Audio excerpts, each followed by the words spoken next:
नमस्कार दोस्तों।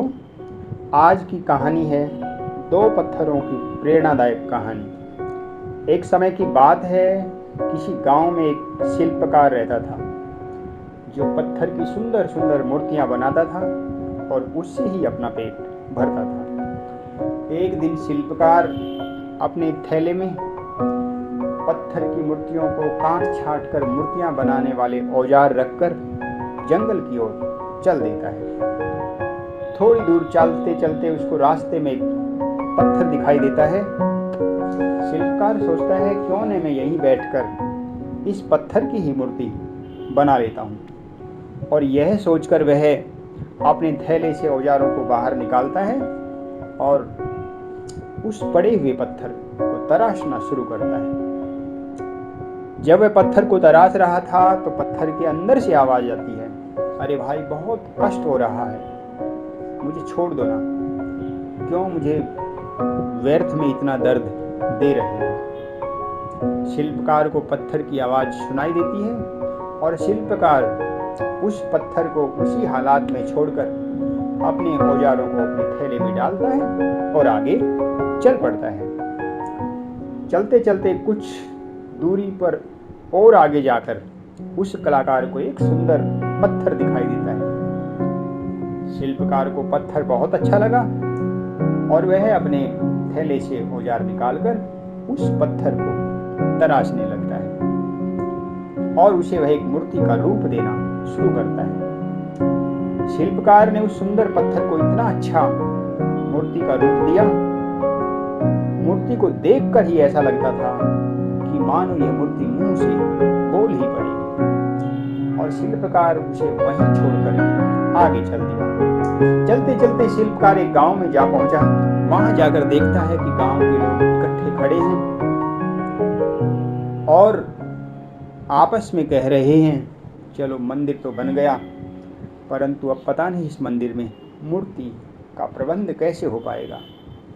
शिल्पकार उन ग्रामवासियों की बात को सुनता है और गांव के सरपंच से कहता है कि सरपंच जी, आप बिल्कुल चिंता न करें, बस जंगल में कुछ दूर और पीछे जाएं, आपको वहां एक पेड़ के नीचे बहुत सुंदर मूर्ति दिखाई देगी। मैं ही उस मूर्ति को बनाकर बस इधर ही आया हूं। आप चाहें तो उस मूर्ति को वहां से उठाकर इस गांव में भगवान की मूर्ति स्थापित कर सकते हैं। यह सुनकर गांव का सरपंच शिल्पकार द्वारा बताए गए रास्ते पर जाकर उस मूर्ति को ले आता है और पूरी प्राण प्रतिष्ठा करके मूर्ति को मंदिर में स्थापित कर देते हैं। अब लोग आते हैं और मूर्ति के सामने अपना सर झुकाते हैं, मन्नतें मांगते हैं, मगर अभी उस मंदिर में नारियल फोड़ने के लिए जगह नहीं है। तभी गांव के सरपंच के मन में एक विचार आता है कि नारियल फोड़ने के लिए भी मंदिर के बाहर कोई पत्थर होना चाहिए, और सरपंच लोगों से एक पत्थर का इंतजाम करने के लिए कहता है। यह सुनकर वो कलाकार सरपंच को और पहले वाले उस पत्थर के बारे में बताता है जिसको वह मूर्ति बना रहा था, परंतु पत्थर में आ रही आवाज के कारण उसको बीच में ही छोड़ देता है। गांव वाले जाकर उस पत्थर को ले आते हैं और अब जो भी श्रद्धालु मंदिर में आता है, पहले उस पत्थर पर नारियल फोड़कर अंदर जाता है।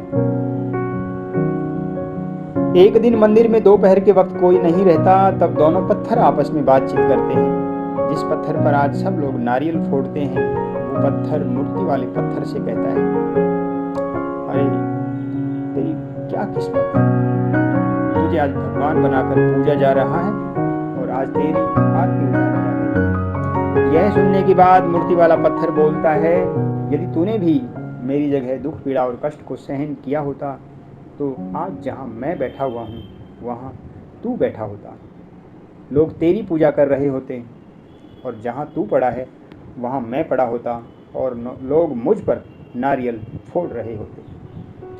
दोस्तों, यह छोटी सी कहानी हमें यह सीख देती है, इस दुनिया में उसी इंसान को पूजा जाता है जो इंसान सफलता हासिल करता है, और सफलता उन्हीं लोगों को मिलती है जो ज़िंदगी में कुछ कष्ट पीड़ा उठाने को तैयार रहते हैं। दोस्तों, मैं आपसे उम्मीद करूँगा कि आप भी अपने लक्ष्य को प्राप्त करने के लिए जो भी पीड़ा और कष्ट उठाना पड़े उसे उठाएं और हिम्मत करके खूब मेहनत करके अपने लक्ष्य को हासिल करें। दोस्तों, आज की कहानी आपको कैसी लगी कमेंट बॉक्स में लिखकर मुझे ज़रूर बताएं, और यदि कहानी आपको पसंद आई तो इसे शेयर ज़रूर करें, और यदि चैनल पर आप नए हैं तो चैनल को सब्सक्राइब कर दें, बेल बटन भी दबा दें ताकि जब भी मैं कोई नई कहानी डालूं नोटिफिकेशन आप तक पहुंच जाए। दोस्तों, फिर ऐसी ही किसी अन्य प्रेरक कहानी के साथ आपसे मिलना होगा। तब तक के लिए नमस्कार, जय हिंद, जय भारत।